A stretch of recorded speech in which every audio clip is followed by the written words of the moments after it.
whakarongo ki te tangi a te korimako. Kōrero flowing out the hook of force. Kaupapa relevant, kaupapa out of bounds, kaupapa exigent, kaupapa paramount. Nā ko nā whakapiri mai ki te kaupapa tino whakahira hira whakarongo pi kari kari mai. Hare hare mai, o Taringa hare hare mai. We gotta gather up close everybody, gather up close everybody. Kani move that body, kani move that body. Nei mai hoki mai tātou, anei ki tātou kaupapa, anei ki a Taringa. E whakapāho atu nei, nāko hoki mai mātou toko whānei ki te kōrero rero ki a koutou. Ana, i te punua pāho nei, o Taringa e whakapāho atu ana i te ipurau i raro i ngā manaakitanga a te wānanga o te aroa. I te piki auahi, te piki taone o te aumutu. Arare. Kia ora whakarongotai. He ngahau ki a koe te noho i o te kaupapa nei? Mea ana. Ka pai. Nō rea, kia ora tātou. Kia ora. Mihi a te kawhe. Morgan's just made us a batch of coffee. Freshly roasted beans. I kō natu hia nā pīni. Yes. Kō pehu. Not only Grinded does the he make beans us himself. sound good, Yeah. he keeps us energized to talk good. Koe nā hoki. A mihi kia koe, Morgan. They'll sound man. Te hiri kapo. Ai. Ko tahi ana he te kawhe ki au i a rā ka mātua i tēnā. Yep. Engari anō taku wahine. Pai noi hoki a kia rima, kia ono, kia whitu pia nā kawhe. I only give myself one a day as well. I usually keep it around this hour of the day. Ka hoa mea nei ahau ki te kaharawa taku inu kawhe. Te nui ake, ka rua pia ka mātua i tēnā. Yeah. Ko tahi, engari, mehe ahi rawa, kua tō haere te rā karewe kai kawhe. Yeah. You don't have it too late. You don't have it too late, yeah. E mea na koe ka he te moe. Yeah, he rawa. Yeah. Engari anō e tahi, e pai ana ki a rātou. Yeah, my mum will have a cup of coffee at like 9, 10 o'clock at night. Yeah, some people just... Like, don't you have a terrible sleep? Some people she just doesn't notice. addicted to coffee. It's the... Yeah. Ko taku inu tuatahi te ata, ko te kawhe me te pata, ngari ka... Yeah. He tikanga ki tau. He kariri te nānena. He kariri. Ai, he He kariri, he kawhe kariri. He bullet coffee. Yeah. Kariri. Kia ora wau. Kariri. Yeah. Ana, kia mahara mai koutou, kei roto rā māua, me ki mātou, me ki tātou i te mahuru Māori. Mahuru Māori kua tai mai. Koutou kārea moho ana hea te mahuru Māori, ma Erika e whakamārama. It is a kaupapa during the month of Mahuru, September, where some or many of us will choose, or if you're like Paraone and Whakarongotai, they are speaking only te reo Māori for the month of Mahuru. And some people will do it for maybe they'll pick an hour every day or a day of the week. Yeah, there's like 3 levels to it. Yeah, if you can be super hearty like these two and do the whole month. Yeah, some people will do a week. Tori taurani. Ko ari matau. Yep. So Mahuru Māori, this kaupapa, this initiative created by Praone is 5 years old. Ono. 6 years old. Sick. Ai. Wow. Tika. We should have a celebration for for... te tautuatahi. Wow. Ai, tahi rua, tori wha, rima, ono. What kind of challenges did you have in your first year of doing Mahuru Māori? Ia tau. Same to change challenges? Kuina. Every year there's a challenge, eh? Hea e tahi o ngā... Ko te mea ua atu i te u. Ki te... Ko te u ne. Ko te u. Taupo ai nei. He mate me kei te ua ngā u. Hoi anō. No, atu i te u ko te kōrero Māori ki ngā toa. Going shopping, in public places. Yeah. So that's a whānui. Yeah.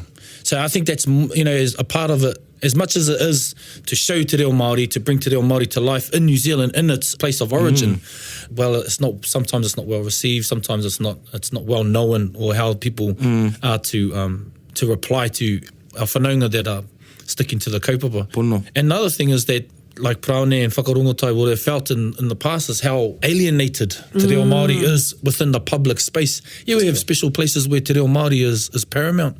But the big thing is, and it's almost, I like to call it a protest at times, that it's to bring it into a mainstream area. Mainstream meaning the shop, the dairy, the places that you frequent every day. Yeah. And then all of a sudden it's about how people react to you when you're speaking to reo Māori. Koina.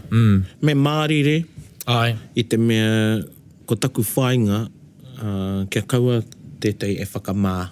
Koina. Koro I te kuku kore. rānei, Ai. koro kuku ki te kōrero. Yeah. Aye. So one of his main objectives, main goals is that no one to be shy or to be hesitant in Yeah. speaking to reo Māori. Ka mutu ko te tangata e kōrero ana au, ka reo e hihia kia whakamā ia.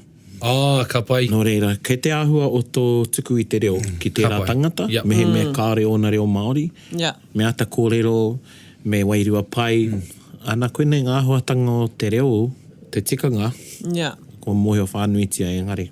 Yeah. Kona te So just whainga wanna ngā pick- pine me ngā momo That's a tohu good kei ngā point. toa. Yeah. Ka kitea.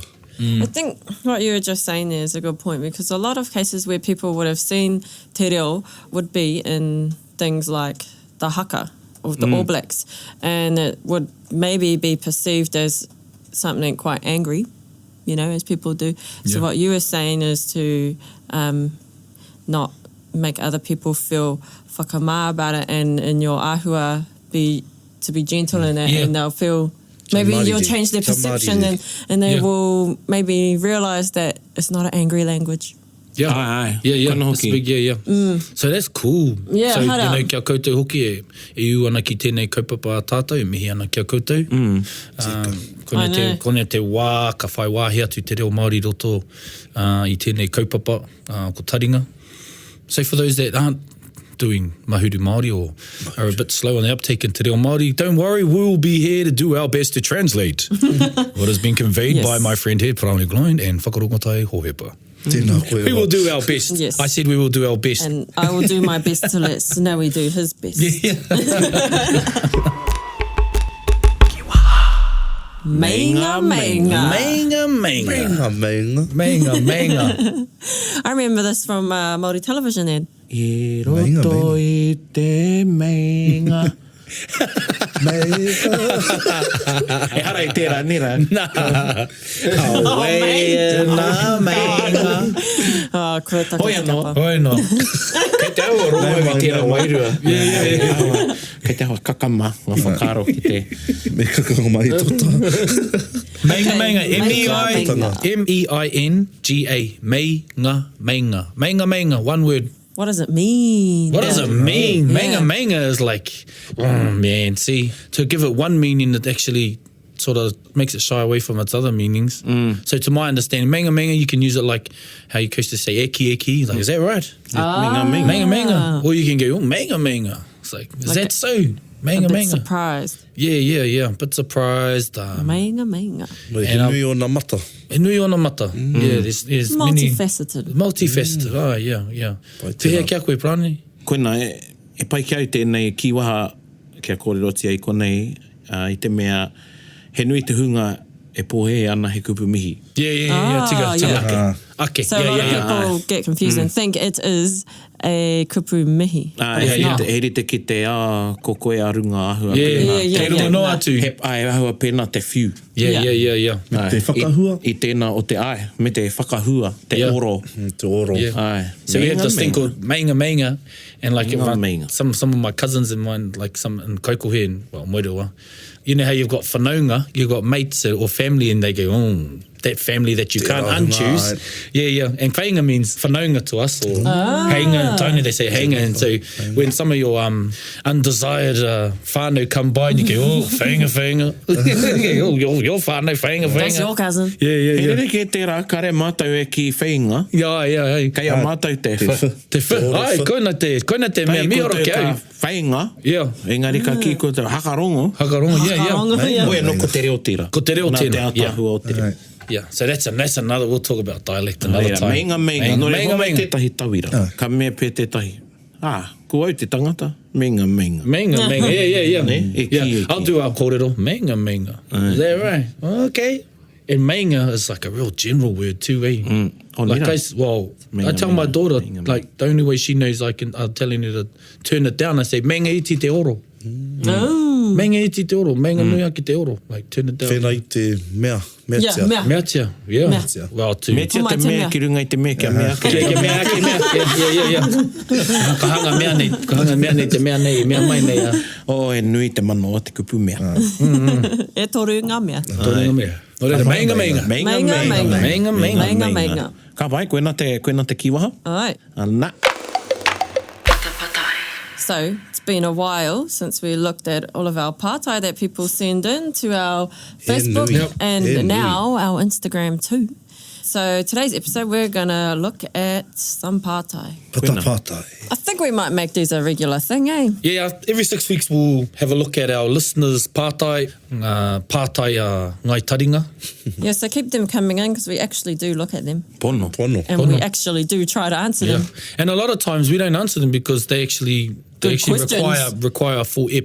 Koina. So those ones wanting to know about maurako, tāmoko, we're actually waiting till our tohunga We ready want to be interviewed. a full ep out of that. Yeah. Do it justice. So anyway, here's our first one for the date. This is from Kieran Grogan.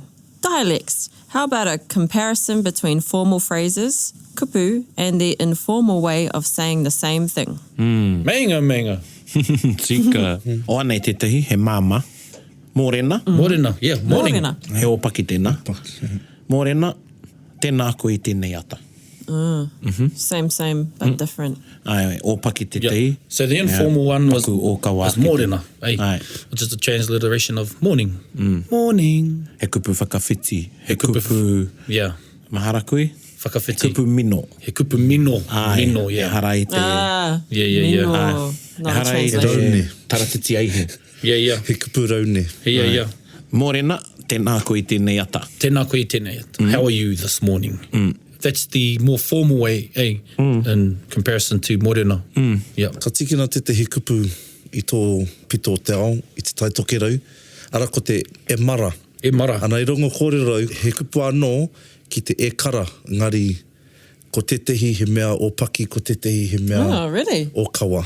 He tikana rāne tēnā kōrero? To what I know, so what Whakarongotai is asking is mara in comparison to kara, which are both addresses used in the north to address someone, but kara is something like... Te tai togeru.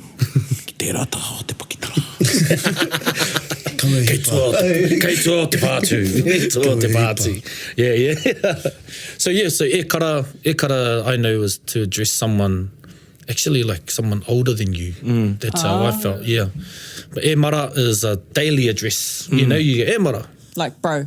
Yeah, bro. Yeah. You know, but if you want to address or, you know, put them on some sort of status, you'd refer to them as e kara. He mihi. He mihi, yeah. He mihi. And Whakanui. is it gender specific? I don't know.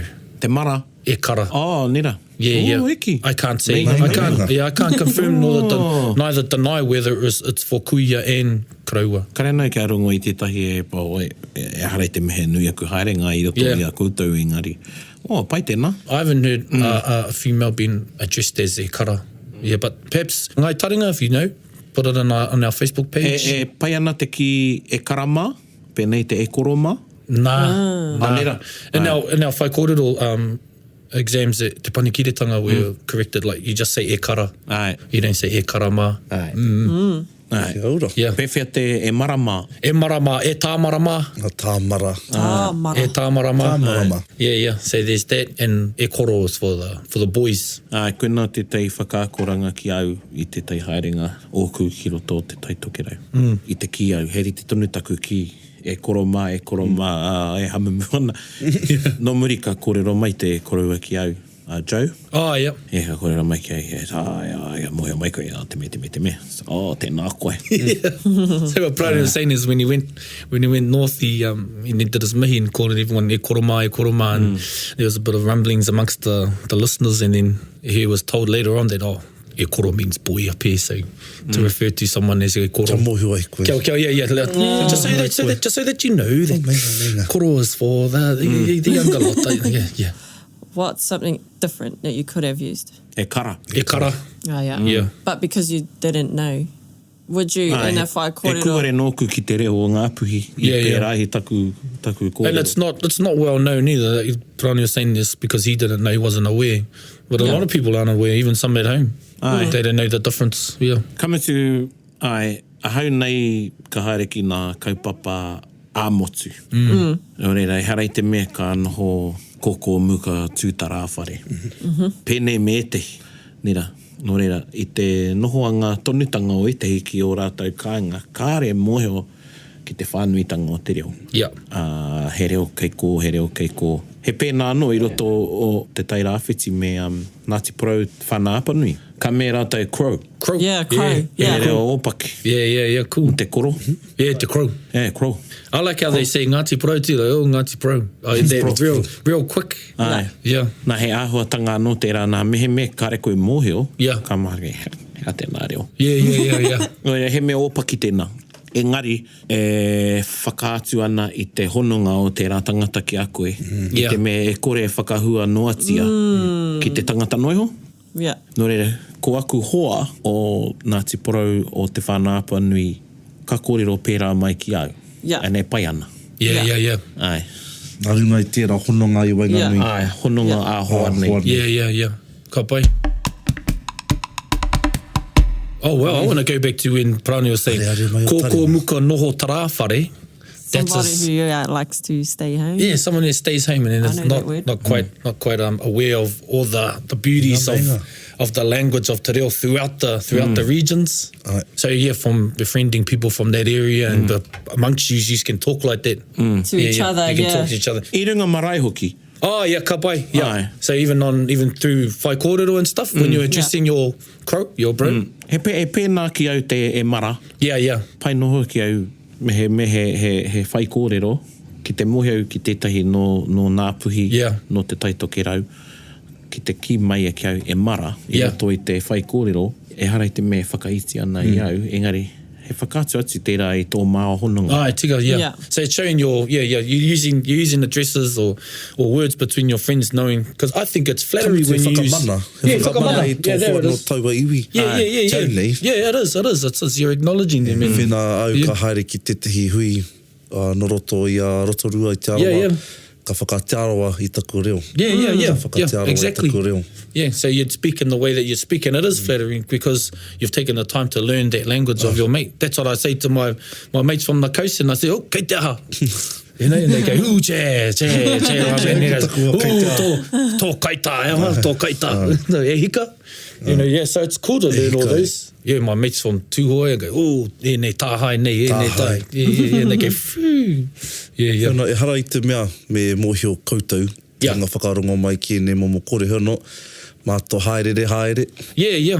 So as you go to other places and experience Ka rangona e koe e tehi kupu ho. different words from Te different reo areas. aiwi. Yep. That's the beauty of it, really. Maingani. It's not so much about which dialects do you know or... And this leads really well into this question from Safari Hines. They want to know about te tini panoni tonu o te reo, new dialects / whakaro hu.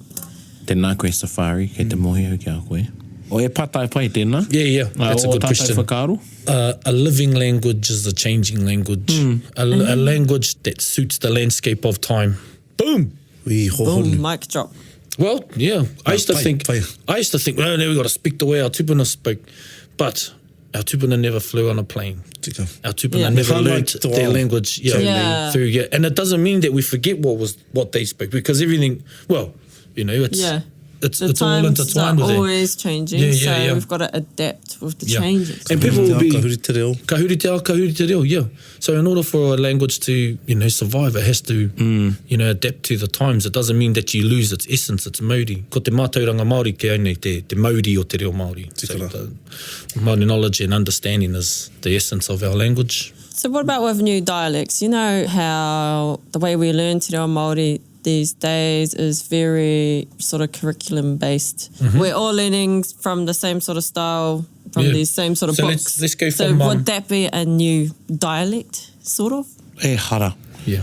Ai, ko te reo e kōrero ana tātou he rereke noa ke i te reo i kōrero rā. Yeah. Even 30 years ago. Ai, Yeah. Kamutu i te wai o tātou kaumātua, Yep. ko ō rātou kaumātua, he rereke.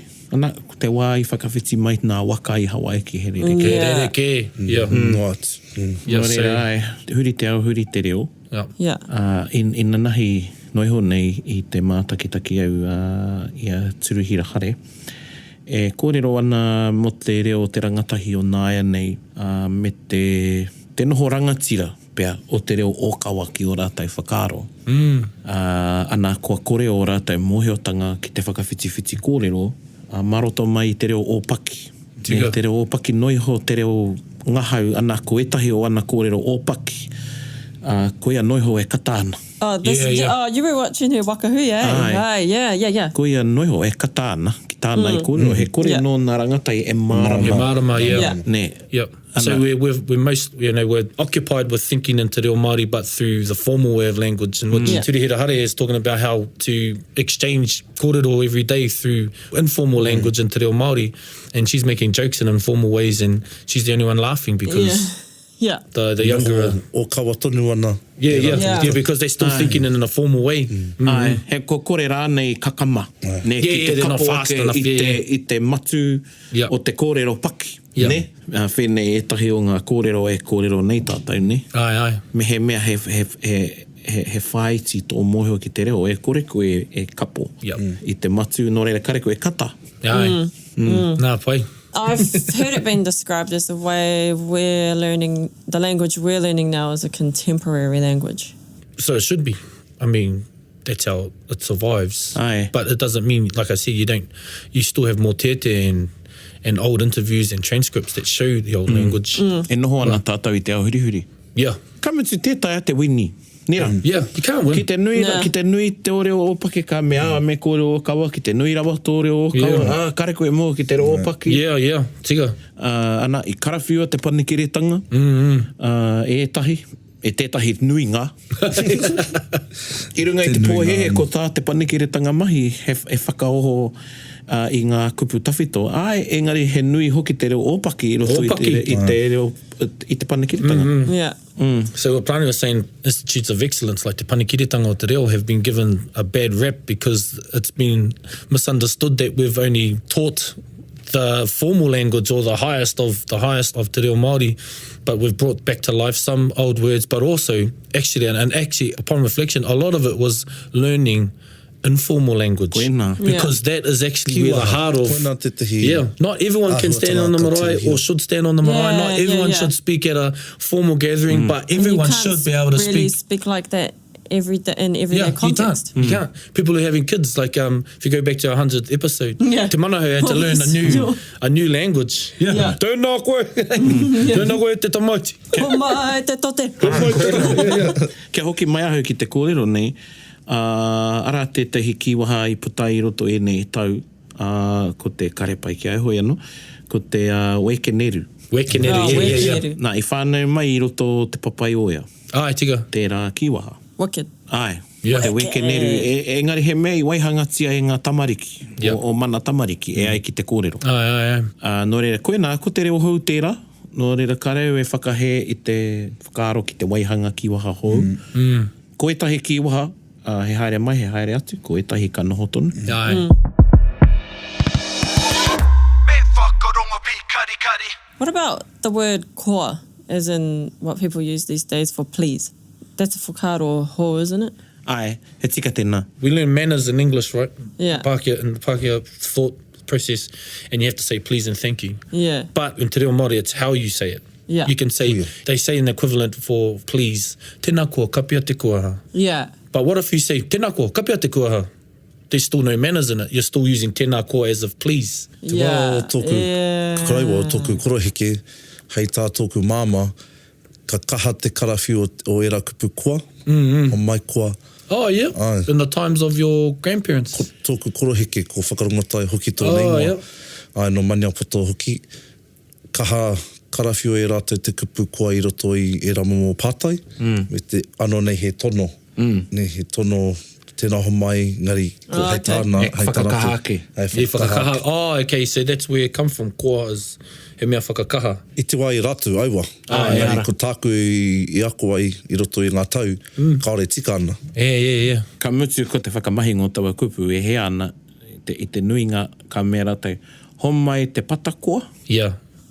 So saying that at the end is not right grammatically in te reo. Kei te whai e whai ana i te whakatakoto Pākehā. Yeah, following English structure. I tēnā te homai koa te pata. Yeah. Homai ko te pata, yeah. Koina noi hoi i te hiwa ne, inge te hiwa ka whai te whakatakotoranga o te rerenga Pākehā. Hoki. Hey, saying hoki at the end and stuff like that. You start learning that, but there's... hoki i te timatanga o te rerenga.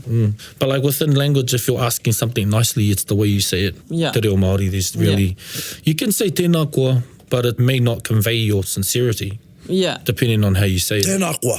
Tēnā koa. Pena, tēnā koa, hei aha koa. Hei aha koa, yeah. Hei aha koa. Nō reira, ko e rā kupu katoa, ko kōrero kētia te aroha mai. Yeah. Te kia ora whānau, i roto i ngā... Kei te tohe mai e tahi ki au, hei aha tāu, ka mea te, tō ten. Ka māu ki tāku. Yeah. And you know, because these things to me are still not correct. So I wouldn't put them in the new contemporary language because it doesn't contemporize or doesn't make our language new. Yeah. Those are things that are still used from Pākehā construct. So I wouldn't put it as this is our contemporary language because it actually dumbs it down. And our language isn't a dumb language. No. Yeah, even our informal way we speak has a correct way of saying it. Yeah. You know, he tika te tika. We want to encourage people to know that that's not part of our language. Well, it is. It's part of the idea of learning. But it's born from Yeah. So we need to go, what's underneath it? It's yeah. Kia kau hoki e pōhehe ko te kiwaha he reo ōpaki. Tiga. Yeah. Ne, he rereke te kiwaha i te kirehu. Oh, kirehu, what's that? Te kirehu, tērā, ko te oa te māka. Oh, yeah. Waku i te tō te kāho. Yeah. E kirehu e rā. Ko te kiwaha, e hara i te mea, ko te kiwaha ka noho ōpaki. Ne? Yeah. So kiwaha is not always informal. Ai. Kei ngā reo e rua te kiwaha. Yeah, kiwaha can. And so it does, yeah. Ai. Engari anō te kirehu e tahi o ngā whiu. Yeah. Ki a ngā kirehu nei. Ki nei te kore te reo Pākehā.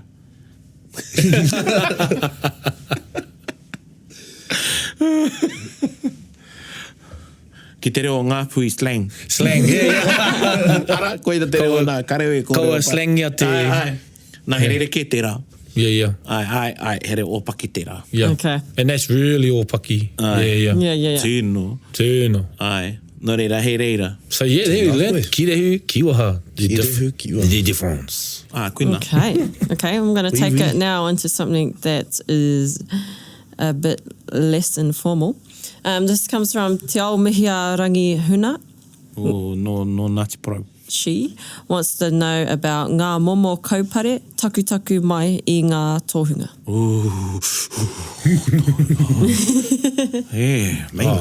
Menga. I just drink water while you said that. Kua noa.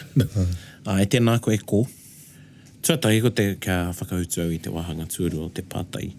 Me mohi o te iwi hea te takutaku. Yes, I want to know what that is. Ko te karakia, e ai ki e tahi ko te karakia he kupu no nahi noio te karakia. E noho ana te karakia hei kupu whānui mo ngā ruruku.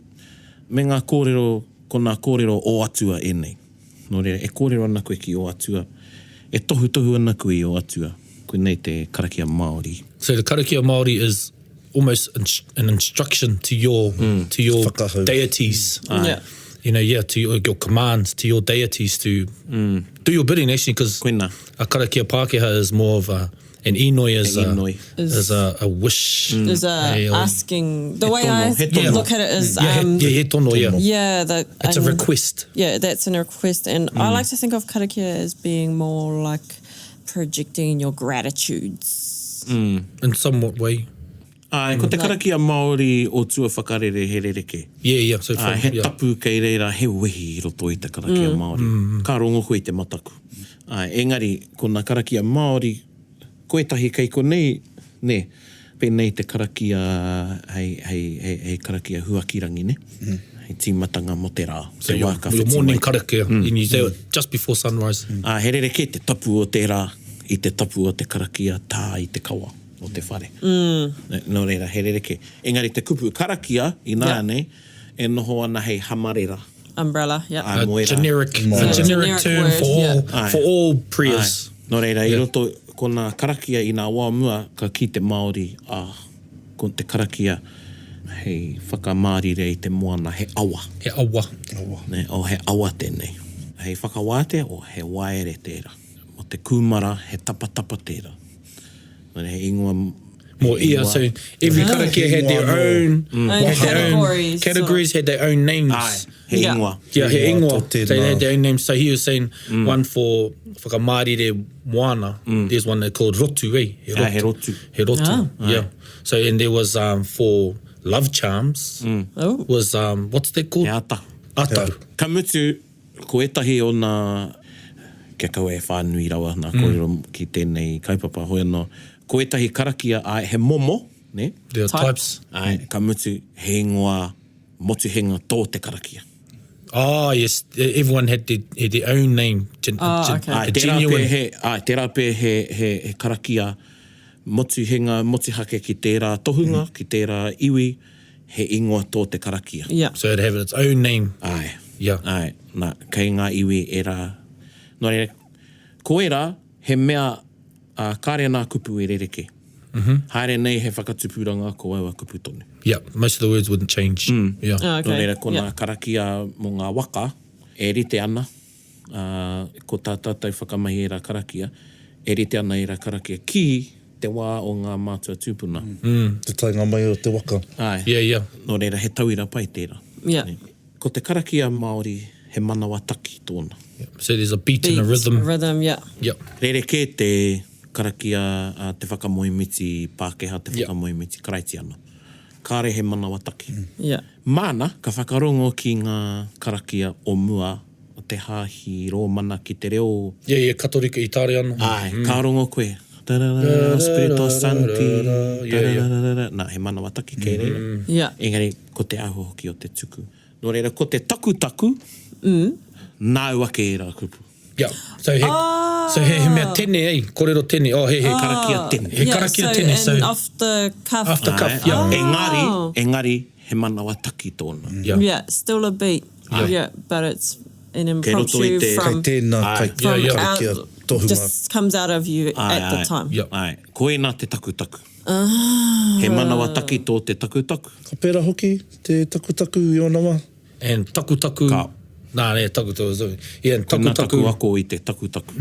is something that you say off the cuff. Ai, Ngari, But he if it manawa taki is- tōna. And there's and you still say it in the manawa taki. ai. Kia ora. Yeah. Ko te tohunga māia, kare koe mohe o he taku.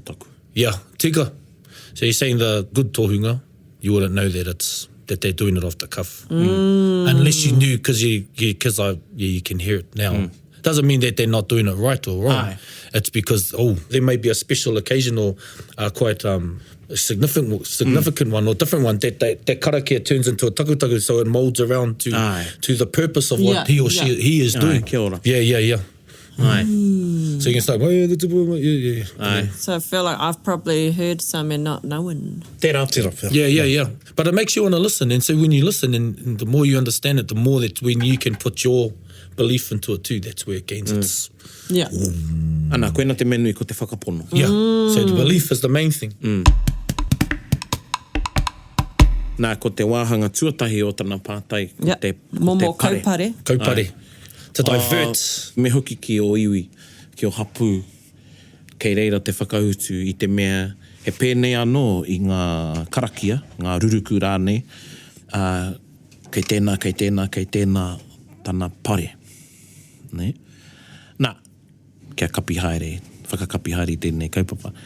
Ko te papare, ne, ka pare, ka rere tonu taua kariri. Ah, yeah. Ki rahaki, ne?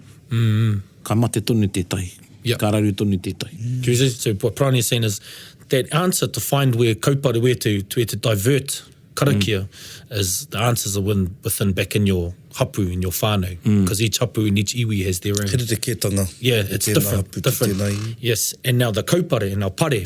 To pare something is to parry or to divert it, shield it, block it. You don't stop it. It actually, that bullet It's flies. like fend. Yeah, but that dart or that bullet goes elsewhere. Yeah. So someone or something is still affected by it, which is pumps up te mea. Ako nei nā te tangata anō tērā kariri i tuku, ka whakahoki e ki aia. Yeah, sometimes there are times where it goes back, you can send it back to them. Ka whakaruhi a rānei, ka whakangehe a rānei taua kariri, nō reira ka whakamoe, nō reira he rere ke tērā. Yeah, yeah. Ko te papare, he papare, Yeah. he whakaruhi, he whakangehe anō te whakangehe. Yeah. So pare to divert it, or so it might ricochet. Yeah. Yeah, and to Ricochet. hau e nā kupu. He whakamama, koina te kupu tika. He whakamama. He mea tēnā, he mea whakamoe tēnā. Ai, Yeah, yeah. he tango i te, he whakangoikore i te... Yeah. And then there's ones that that weaken the Ai. spell, Me he mea e whakapono ana koe. if you believe in that. Yeah. Ai, kuia. Ana kei reira kia hoki au ki te whakapono, kei reira, me he mea whakapono ana koe. Yeah. Kei reira te kaha Yeah. o taua kariri. Yeah. Yeah. Nō reira kaua e tuku i tō whakapono. Ne, i te mea kei reira ka whai niho taua kariri. Nō reira ai, Yeah. me marama he pewhia tō taki. Yeah, and so then, but what may boil down to is be careful what you wish for, be careful what you tell people, be careful of what you ask for. Yeah. Aye. And it is from the belief of that person. Yeah. Yeah. Koene kareo e ka nui te rā. Yeah, wānanga i te mea kei hopo e tahi e nei kōrero, kei mataku e tahi. He pai tēnei wānanga, tēnei Yeah. te tuwhi Kia ora. rānanga. Yeah. Kia ora. Engari, ko tohu kia koe a te ao mihia o tira koutou i hihi ana ki te ako i e nei kōrero. Me hoki ki o koutou iwi. Aye. Koina. Ka tikara. Koina. Ki ngā tohunga i roto i a koutou. He pai tō kōrero kia tūpato ki tāu e hihi nei. Aye, Tūmanako nei e kimi nei. E kimi nei, aye. That's the big Kimi thing. nei. Are you ready to take in what you look for? You know, because sometimes... A kene koe. And here's another... kuia. Anei, he ui maki hoi mā tātou. To not believe, is that to believe? Does something have to Tātou exist for you to not to believe in it? No. True. Hoi no. Tēnā The koe earth te is flat. puahiri. Ariana Stevens, she wants to know about taea versus ahei. Oh, Taea mama versus- me- he mama tēnei.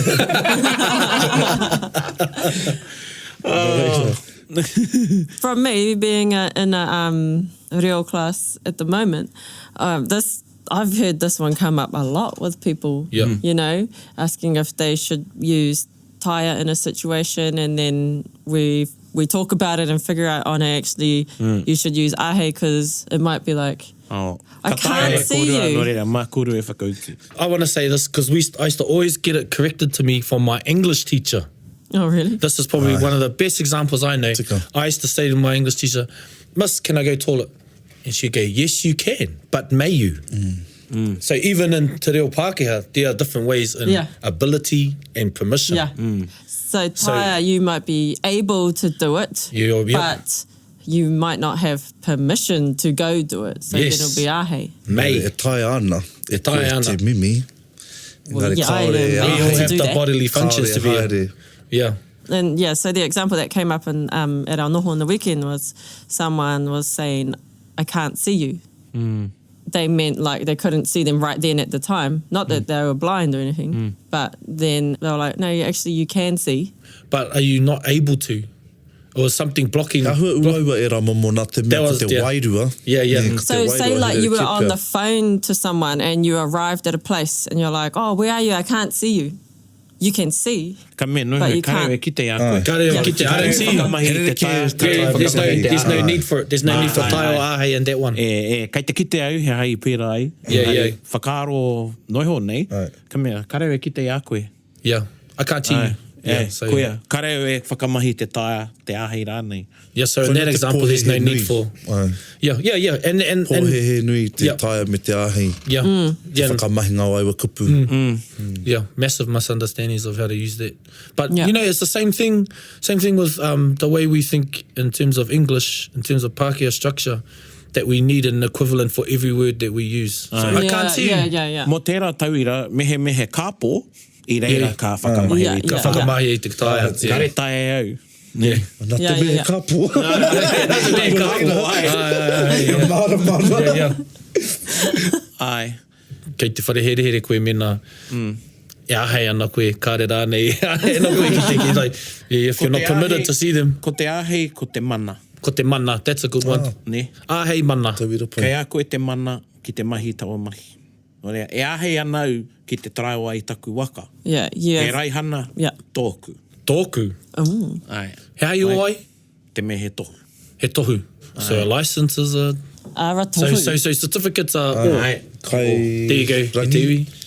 Yeah. He kairangi tō. So what does that go under in the wheki? Aua. Yeah. Engari. See that quick? Next. Mega. I te me he raihana ne. Yeah. So you're permitted to Same. drive. Ai. Ai, koe hina tō Nā, Yeah. ka taea e etahi te traiwa, engari kāre e ahei. Yeah. Yep. So some are able to, but some are not allowed to. Yeah. Apai. Okay. Koira te tauira. Yeah. Nice. So taea, ability, ahei, mana, permission. Ai, koe. All right. Yeah. Then you have to ask yourself, do I even need to use one of these in the sentence? It's Yeah. just like Can I what they use, like whakaro Whakaro Māori hia. it? Whakaro Yeah. hia. whakaro here, yeah. Ai. Hoi no, Yeah. ka nui tērā wāna. Ka nui Ai, tēnā. ka nui. Yeah. Tēnā. Ka pai tō tātou, o tātou whakaro. Ai. Ki nā Pai. pātai kua puta.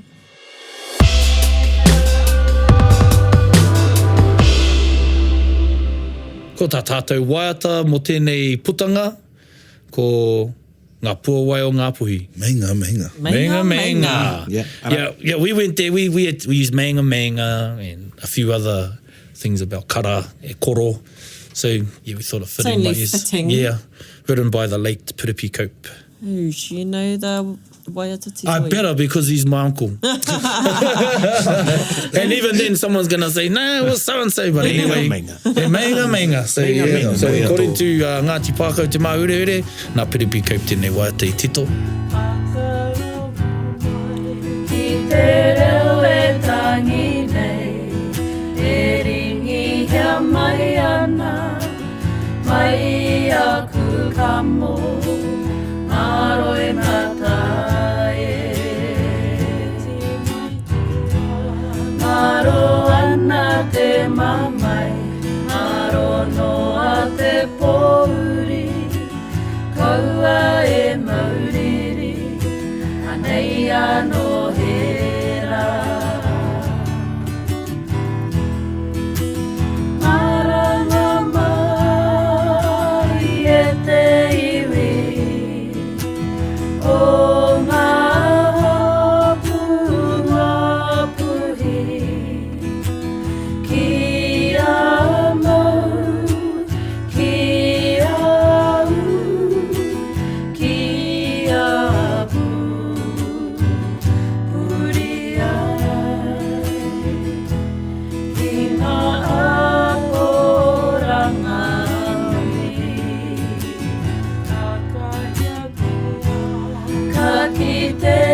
Te iwi, te tūtanga ka mai tātou, Māori o rātou, kua mene ki te pō.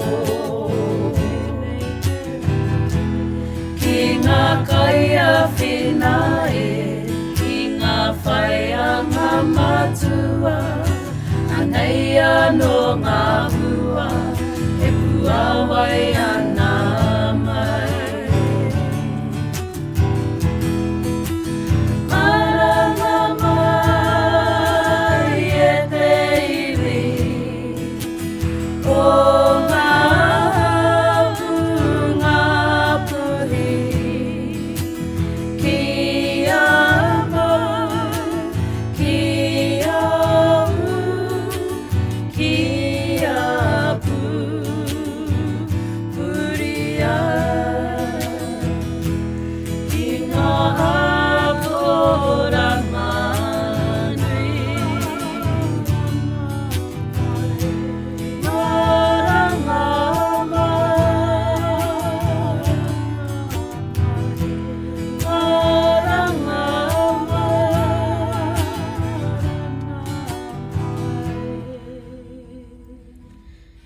Taringa,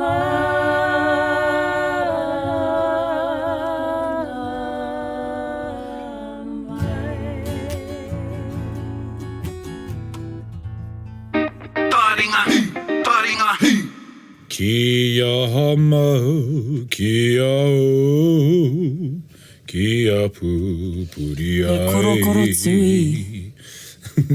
He korokoro kara rānei. Mei ngā rā hoki. So that was our wāta, ngā pua wai o Ngāpuhi from pt5. Ia ora.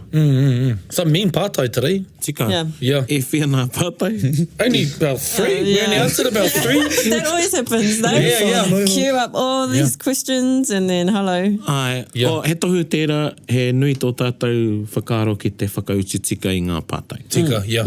Ai, Ka ka pai. mutu, ai, he wānanga te pātai. He wānanga te pātai, tika. So, yeah, it is pondering. Yeah. Whakarongotai is looking at me intently, says, how's he going to translate this? He wānanga te pātai. So, you know, if you haven't noticed by now, there's no straight answer. There's not a lot of straight answers to it because the rest is really left up to you to research it and look Come to your own conclusions. Yeah, and look see at what it from fits right with you. Look at it from different aspects. Yeah. Koina hoki. Oina. Oe no, ka mātua i tēnā. Ka mātua i tēnā. Ma. Ka mātua tēnā. Ka me hoki kia koutou i tuku mai a koutou pātai. Hei kōrero mā mātou, hei wānanga mā mātou, hei whakaronga mā koutou. Nō reira tēnā rā watu koutou katoa. Nā ko mātou toko wha tēnei e mihi ati nei kia koutou. Kia kaha tonu koutou ki te whai i te reo. Ki te kōrero i te reo, ahakoa te eti, ahakoa te nui, ko te mea nui e kōrero tia ana. Kōrero tia. E ora i te reo, kōrero tia. Nā runga i tērā, e mihi atu ana tēnā koutou hei kona maira. Bit whakaronga pi kari kari. Gather up close everybody buddy. Taringa, taringa, taringa. Yeah, tahuri mai ki yo. Whakarongo ki te tangi a te kori mako. Kōrero flowing out the hook of force. Kaupapa relevant, kaupapa out of bounds. Kaupapa exigent, kaupapa paramount. Nā ko nā whakapiri mai ki te kaupapa tino whakahira hira. Whakarongo pi kari kari mai. Hare hare mai, o taringa hare hare mai. We gotta gather up close everybody. Gather up close everybody. Kani move that body. Kani move that body. Taringa, he mea tuku nā te wānanga o Aotearoa. To listen to more episodes, search for us on your podcast app and subscribe. Taringa, whakarongo mai.